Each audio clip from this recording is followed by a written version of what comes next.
Jina naitwa Ali Dadacha Barmin.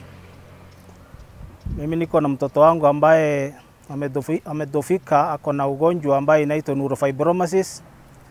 Huyu mtoto wangu anaitwa Amina Dadacha Barmin.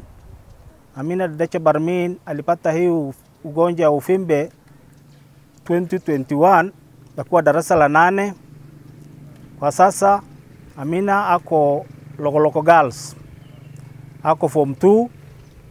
Baada ya hii uvimbe kumsidia, mwaka wa 2022 mwezi wa 4 tulimpeleka kwa upasuaji kwa Kenyatta. Alifanywa upasuaji kapunguza hiyo uvimbe. Baada ya kupasuliwa ilipata kurudi tena. Kwa sasa tangu hiyo uvimbe ilimpata, amejaribu tumemtoa kwa shule, hamna pumui vizuri, hana starehe kwa shule. Sasa inabidi tunazunguka na yeye na kutafuta wafadhili ya kutusaidia. Katika maisha yake tangu apate hii shida, msichana wangu kidogo alikuwa bahati, hakuwa anaumwa, alikuwa anakula, alikuwa tu shida yake. Sasa mahali imefika yeye hii uvimbe iko kwa chingo na mgongo. Sasa imefika karibu na spinal cord. Lakini sasa vile yako hali yake anakula tu, afadhali anakula mzuri, na pia uchungu yake kidogo pande ya mgongo ndio kidogo inamsidi, hata pengine kukaa kwake ni ngumu. Sasa inabidi tu anajilasa, lakini hiyo tu ndio kidogo ya mgongo imeanza kumsidi kidogo uchungu. Kwa hivyo hiyo ndio kidogo imetukera, lakini kwa muda alikuwa anavumilia tu, hana uchungu mingi, anakula tu vizuri. Lakini kwa sasa kwa sababu ya hiyo uvimbe imekuwa sasa kidogo imekuwa kubwa zaidi kwa chingo na mgongo, ndio kidogo anakuwa hawezi inampatia starehe yake ya kukaa.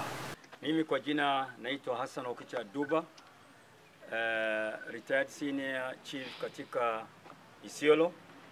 At the same time ni kiongozi katika county ya Isiolo. Nami vile vile naomba wananchi watukufu ya Kenya kwa jumla, huyu msichana hali yake ni mbaya zaidi. Msichana ambaye kwamba ugonjwa wake hii ilianzia akiwa darasa la 8.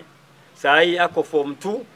Since then kitu kwanza kutoka ugonjwa hii ilianza, ako na depression, hawezi kula chakula, hawezi ongea vile inavyotakikana, amejitenga kutoka, kwa maana kwa ajili ya uvimbe.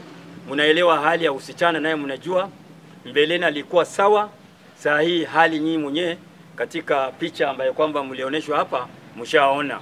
Kwa hivyo appeal tu viongozi wetu wa Kenya kwa jumla wasaidie, hasa upande ya Marsabit County na Isiolo County.